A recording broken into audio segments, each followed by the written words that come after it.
сайн байцгаана уу? Өдрийн намайг Ацуул гэдэг Англи хэлний багшийн 2 дахь дамжааны байдаг байна. Сайн байцгаана уу? Яг юм нэг түүхний хүний 2 дахь курс байдаг байна. За энэ бид хоёрын хүний нэрийг зөв бичих гэсэн хичээл заасан. За эхнийх нь дөрөв насаараа 2-өөс бүтсэн нэрийн 2 дахь үг нь нийлүүлэгчээр хэлсэн тохиолдолд нийлүүлэх нь бичиж иршгээр хэлсэн тохиолдолд 6-аас тас биш нэ. За жишээ нь одоо Сүхбаатар гээд 2 дахь үг нь болохоор нийлүүлэгчээр хэлж байгаа учраас нийлүүлж бичнэ.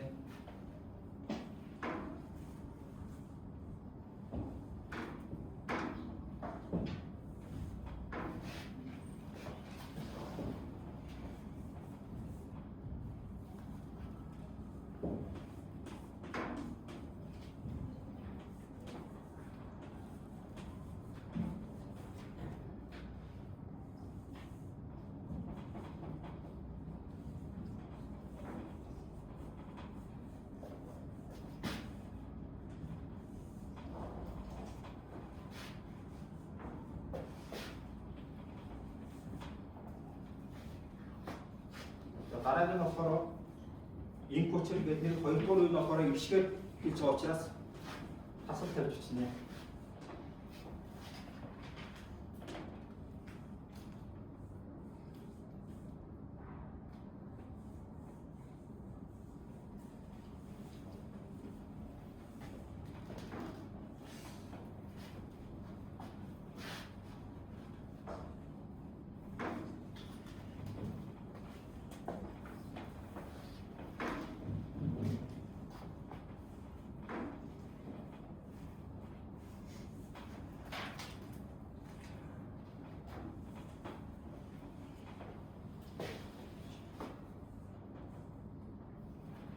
За дараагийнх нь дөрөв нь болохоор 2-өөс бүтсэн нэрний эхний үг нь инээр төгссөн бол ХГ-ийн үйлчээр ихэлсэн эр үгийг заслахад үгийн төгслийн ихэнх хэсэг буюу ихэнх хэсэг болно.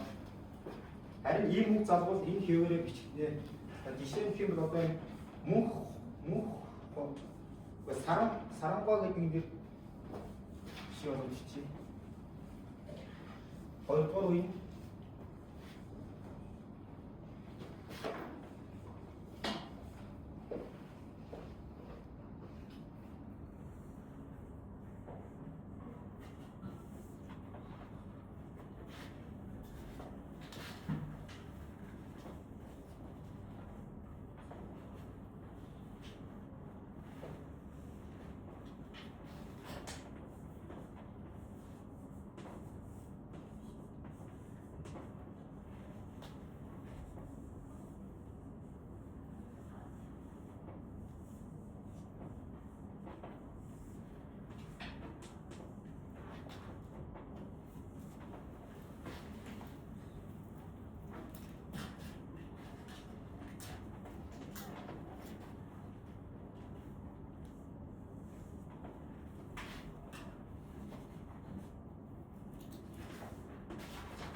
харин ийм үг залгуул энэ хэвээр бичгдэнэ. Жишээ нь оюун гэрэл гэдэг нэр бичиж шууд хэвээр бичгдэнэ.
дараагийнх нь болохоор 2-оос бүрдсэн нэрийн 2 дугаар үгийн үед өө их шиг орох юм бол өө хэсгийн шилжийг нээх бүрдснэ.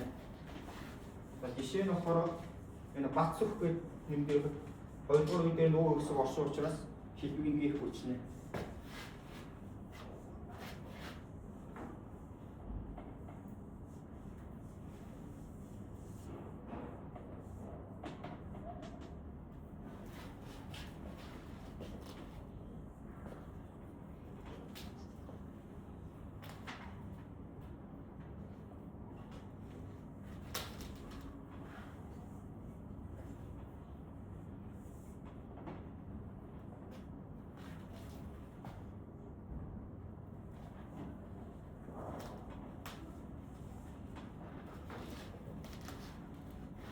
Хоёр дахь үед энэ өө хэсэг орсон учраас энэ шилжийг нээх бүрдснэ.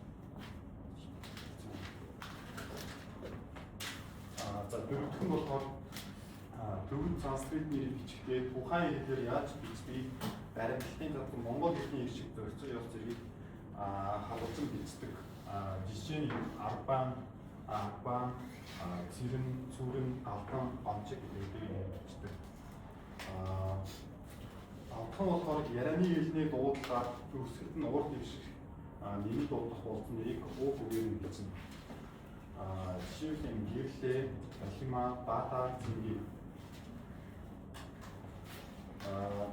Дөрөвдүгээр газар уус, аймаг, сүм, хоол, сүмний нэрийг бичихтэй тухайн нэрийн гарлыг бодож бичнэ.